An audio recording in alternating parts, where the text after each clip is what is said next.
So we're just pulling some information from the wiki here, but a couple things I haven't mentioned that I think are important are clue scrolls only giving steps in areas that you have, which is going to be super nice for all the clue hunters out there, and the fact that we're up to 7 tiers of relics now.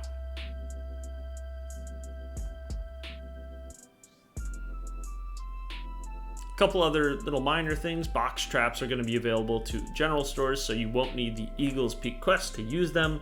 As they mentioned here, all the Death's Office, POH, random events, Runescence Mines will be accessible from all of the areas, and as well as the Slayer tasks also being limited to the areas you have unlocked. So you could kind of pick and choose which Slayer tasks you want to do based on what areas you select. In addition, a really nice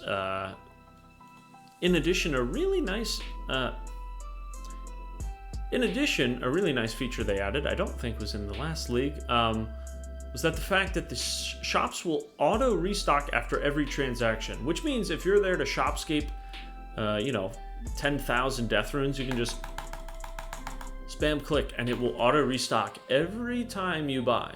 This will also scale as you increase your tiers. So as you progress through the league, your experience gain will get faster and faster and faster. Additionally, as they have explained in this Twitter post here, you will also gain more minigame points. As you know, they don't give specifics as to which tier is which. I'm not sure if this is tier 1, 2, 3, 4. But yeah, you can get up to 8 times minigame points, 5 times Slayer points, 1 out of 50 superiors, so they're going to be popping like crazy. As well as clue scrolls dropping as stackable boxes, which is going to be really nice for all the clue hunters out there. And finally, for possibly the most exciting part, the drop rates are going to be so much better, up to 5 times as common. Okay, so let's jump into some of the exciting relics that they've been showing off. First, we'll start with the combat relics, which these will actually be, I believe, tier 3, I think. I'll have to get back to you on that one, but I believe these are going to be tier 3 relics. And the first one we're looking at here is the Magic Relic. Most people are saying this is the most powerful now with the Tomb of Kid Shadow in the game, and I can see why. So let's go through it real quick. So first of all, the common theme you're going to see here is 5-tick weapons, specifically Shadow and Fang, are going to shine so well in this league. So magic weapons with attack speed 4 or above have this stat halved rounded down. What does this mean? The Shadow is a 5-tick weapon, which means divide by 2, 2.5, rounded down to 2. So that means the Shadow is going to be attacking every 2 ticks. If you need an idea of how fast that is the speed of a blowpipe on rapid. So think of a blowpipe on rapid, but it's actually a Shadow. So that's just the first part. You also have magic weapons with attack speed 3 or below have this stat halved rounded up. I honestly don't know of a magic weapon with an attack speed 3 or below now that I think about it. So, but regardless, so the Trident, for instance, is still going to be attack speed of 2 ticks. Swamp Trident, 2 ticks.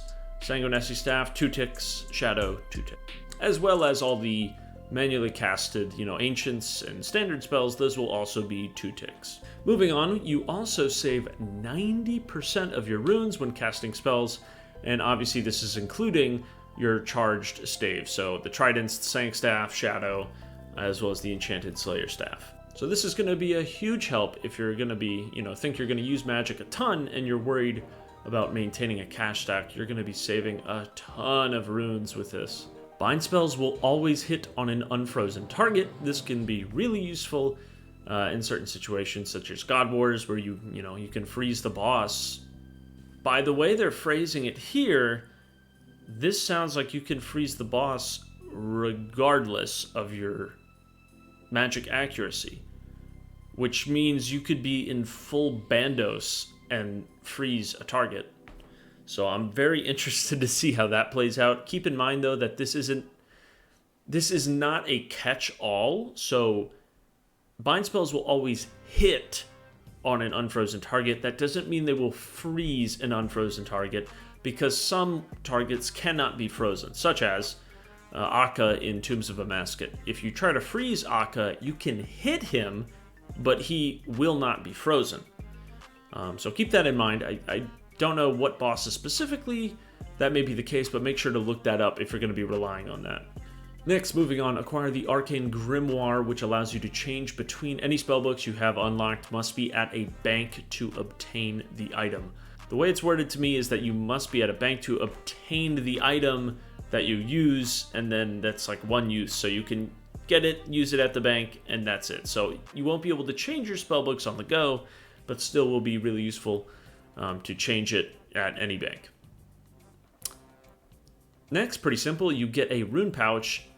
Additionally, all rune pouches store 2 more types of runes. All rune pouches, which means when you start off with a standard rune pouch, you can store 5 types of runes. And if you get the upgraded rune pouch from Tombs of a Masket, you can store 6 types of runes. I don't even know why you need that many runes. You'll never have to empty it. Moving on, like the magic relic needs any more powerful effects, magic attacks will deal an additional 25% as splash damage to surrounding targets up to 5 additional targets. Keep in mind this only works in multi-combat areas. So once again, something I could really see shining at God Wars Dungeon, for instance, where you could just freeze targets. I can already see it. You freeze the boss on top of the 3 minions, and you're just wrecking house. You would kill him so fast.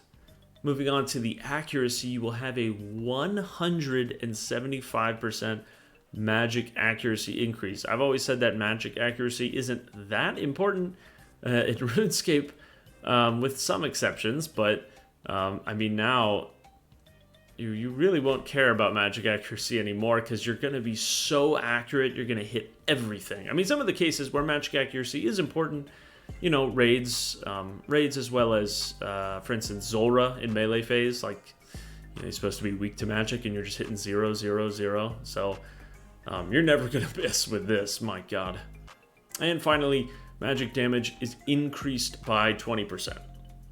So yeah, you can see why people are saying this is going to be the most powerful combat relic, because imagine a 2-tick shadow with max mage gear, with a 175% magic accuracy bonus, so you're never missing, that deals 20% more damage, that also deals 25% splash damage.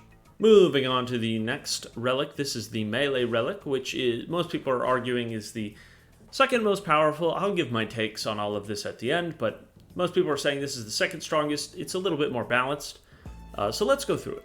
So I had to make sure you guys can see clearly. So first off, melee weapons with attack speed 4 or above have this stat halved rounded down.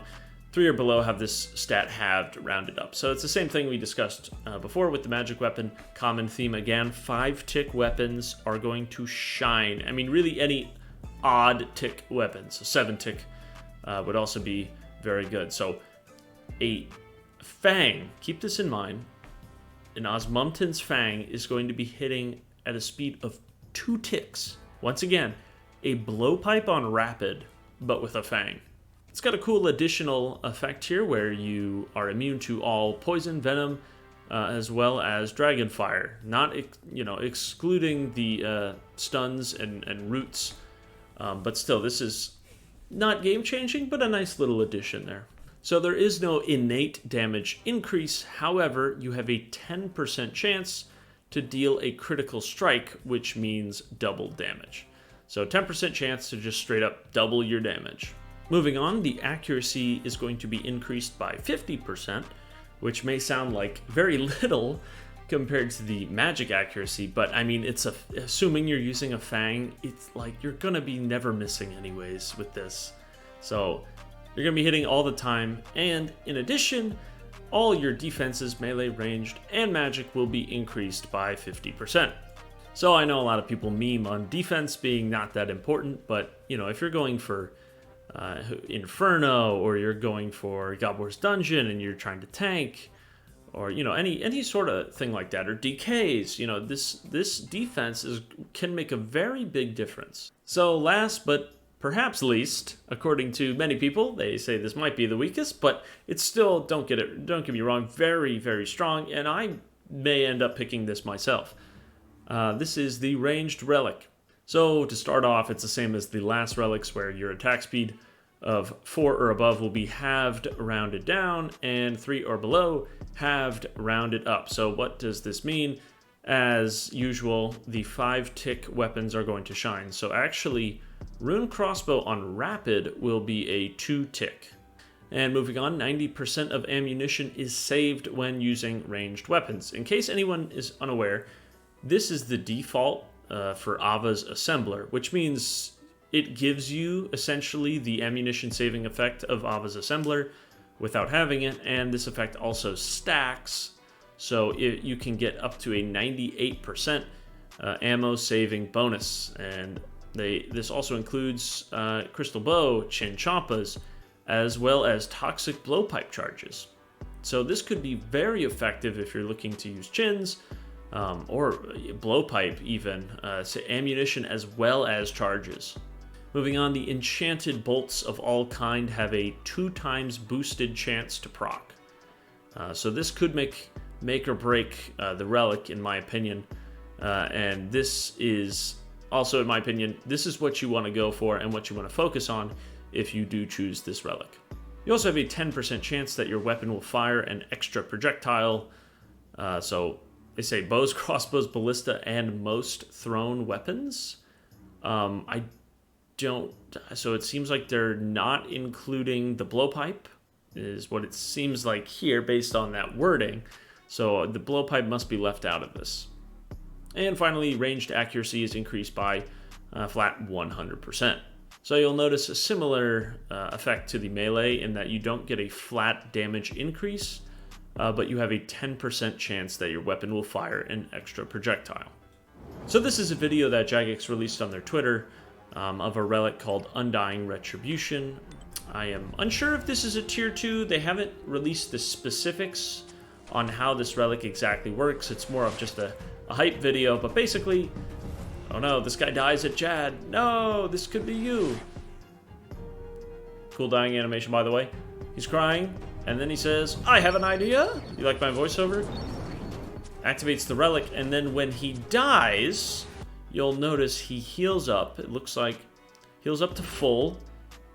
That was an arrow that hit him for 14, and he's hit for 168.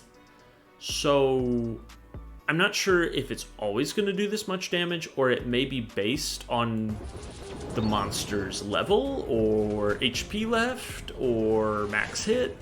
Who knows, but it did a shit ton of damage, and it kept the player alive. That's basically the gist of the video.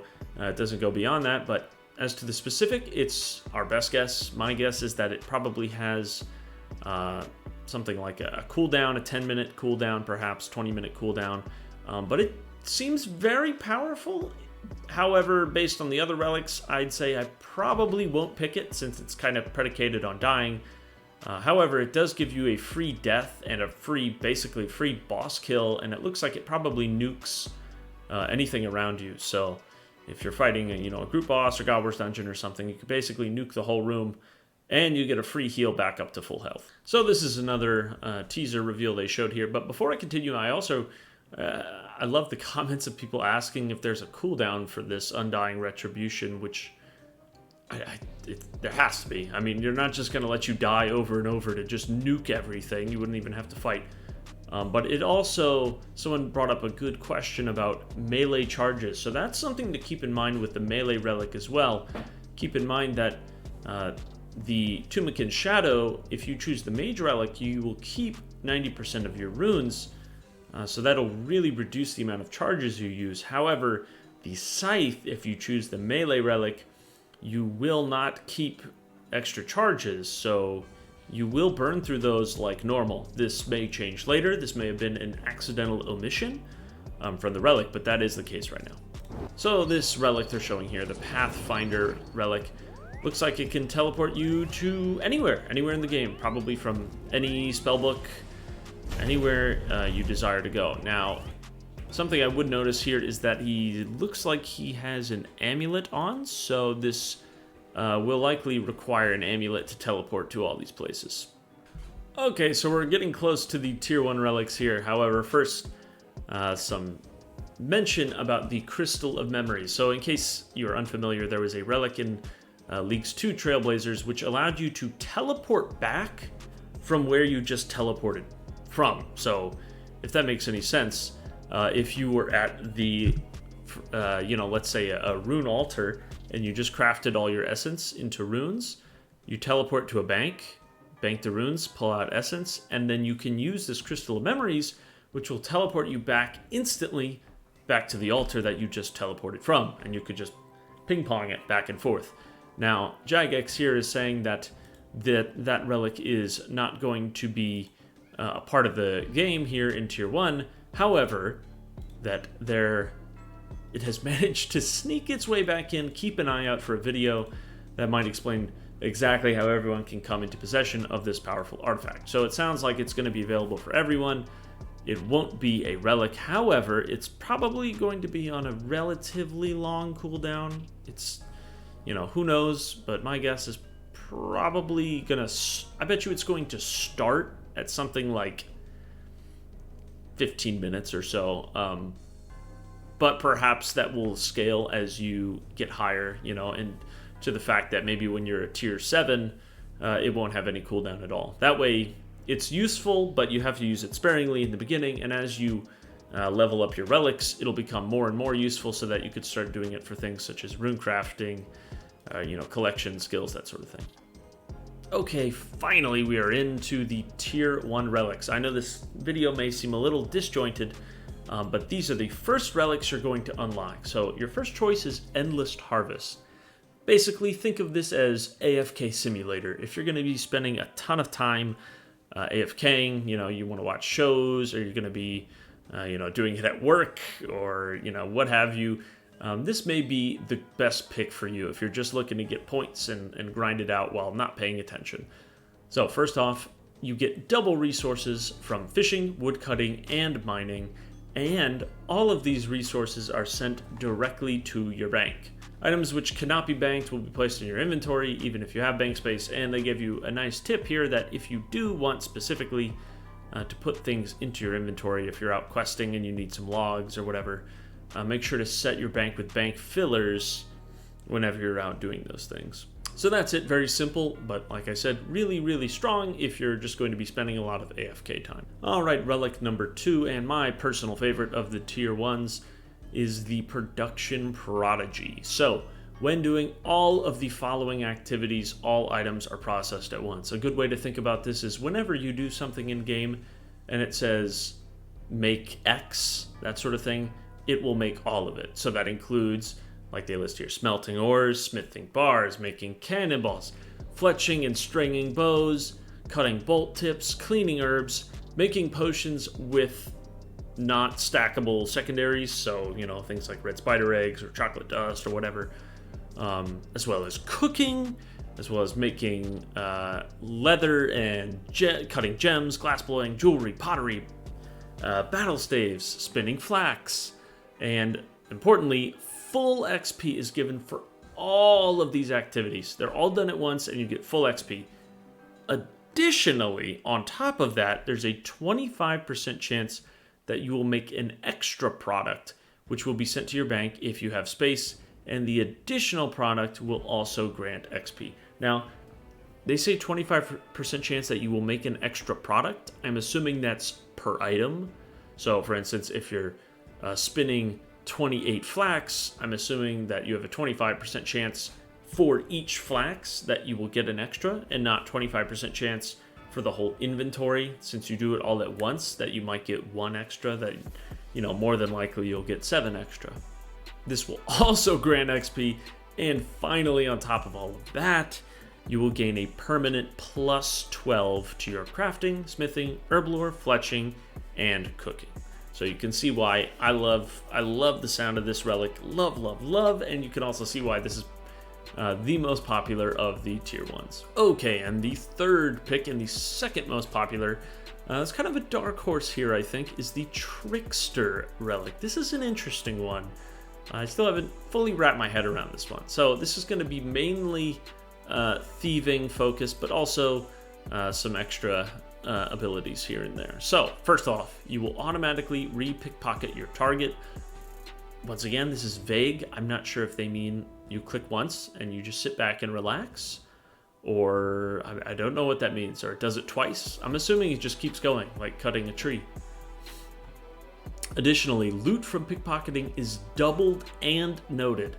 Now, if you're wondering what's up with that, it's that, you know, some things you pickpocket will drop random items, such as ham members, such as elves, you know, so it's not always just coins, but specifically from coins, I could see this being very strong, having double cash that I'm assuming will stack with Rogue's outfit, which I forgot to mention, that's also Asgarnia. So if you're looking to go Trickster, highly recommend pulling Asgarnia as well, so you could, assuming, quadruple your loot. Coin pouch limit is multiplied by 3, so increasing your AFK time. This is probably one of the most interesting parts of this relic, is the Sage's Greaves. So you get agility XP that scales with your agility level while running. Yes, you heard that correctly. So you will be granted agility XP just by running around if you have these greaves on. Now, it says they scale. They haven't given us any sort of idea on what the actual numbers will be. It's impossible to say. Will it, will it be really strong, or will it be just a little extra XP? Who knows? I have no idea, but a very cool idea nonetheless. In addition, you can lure creatures faster with box traps. Loot from box traps is also doubled, so you can really stack up the chins. Impling jars cannot break, which is really nice for hunting implings. You can burn up to 9 logs simultaneously, and finally, you cannot fail actions for thieving, agility, hunter, and firemaking. So the main one here, I mean, there's some additional things for the hunters and the firemakers out there, but especially the thieving here is going to be very strong. Just being able to pickpocket basically to no end. You will never fail. That's pretty insane. And finally, we got a little hint here at another relic we're going to take a look at that looks really strong, although some people have noted it does have some some overlap with Last Recall. So let's watch. So this is the banknote relic, and as you can see here, he's using, if you notice on the left side, uses raw sharks on the banknote and notes his sharks. And he's also using his raw sharks on the note, unnoting, and then cooking, and then renoting his cooked sharks. He's noting his herbs. He's, collecting snape grass, noting essence. It'd be insane for rune crafting. Or just spending apparently 10 years at Mole with the supplies that guy had. So yeah, very strong. It seems like anything, note and unnote items from the comfort of your inventory. They don't say specific items, they don't say some items. So based on that, all items, which is incredibly strong. Like others have said though, it may have some overlap depending on how easy it is to use the crystal Last Recall. So, if you can bank all the time anyways, some people say what's the point in getting the notes, but there's benefits to both. And for the most recent relic reveal, we have a new one called Guardian. So let's go ahead and watch.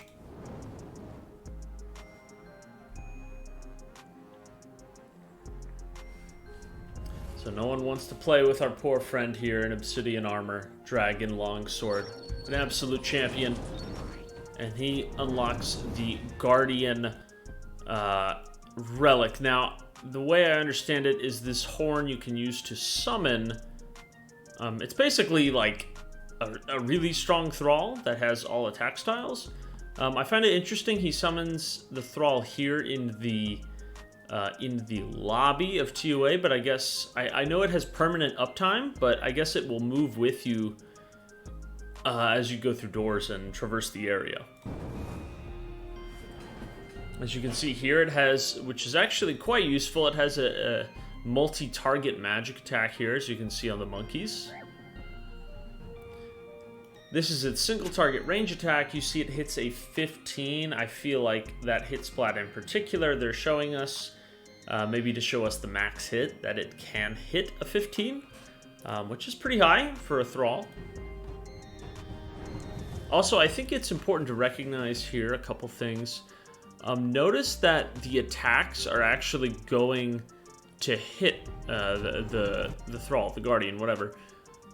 Same here at Wardens, which I think could be a sign that this might work as a target in Cox, for instance. If you're trying to run, if you're trying to mage skip and you're running head, you may be able to put the Thrall on melee hand if it doesn't move. I don't know if it would move, but if it doesn't move, it's possible that Ulm might target her based on the fact that these attacks are hitting her, even though she doesn't take any damage. So I'm not sure about that. That is to be seen.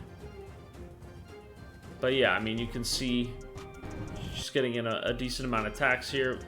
That 17 wasn't hers, right? I don't think so, no. But as I believe it also does not necessarily have 100% accuracy, so she can miss. But she will automatically choose the attack style that is the most effective against whatever monster you're fighting. And finally, I think it's a good idea to read some of this Q&A here, because there's some really good information here that I think could be very helpful to know for leagues. So first league will last for 8 weeks. Choose 3 areas, like I've said, and this is just all the additional. Secrets of the North will be auto-completed with Fremennik. DT2 will be auto-completed with Desert. Path of Gluffrey, entirely in Kandarin.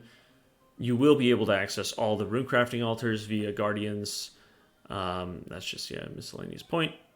So, yeah, clue steps will only be in the areas you have. So, like I've said before, NMZ will function the same as before in that you can buy imbues with coins. PvP Arena will be disabled. And Soul Wars will be the normal imbue if you're not imbuing through Nightmare Zone. And they haven't given specifics, as they say here, on the XP multipliers, but it's going to start at 5 times, and you can expect your multipliers to progress similarly to the original Trailblazer League. So I think it went up to 16 times at some point. And they ask what quests will be auto-completed, and they're not going to give you the specific information here, but I will say that there is a good wiki page. If you look up League Trailblazers, that there's a good wiki page on all the quest unlocks, at least for the second leagues, so the original of Trailblazers, so it'll probably be mainly the same.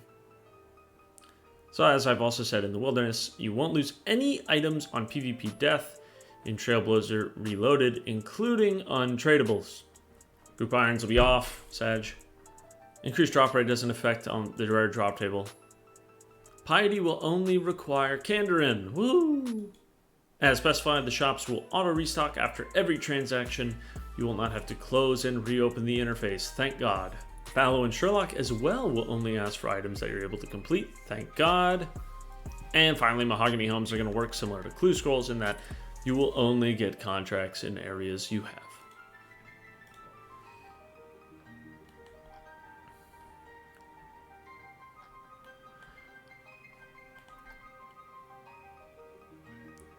Alright, and that's all from me.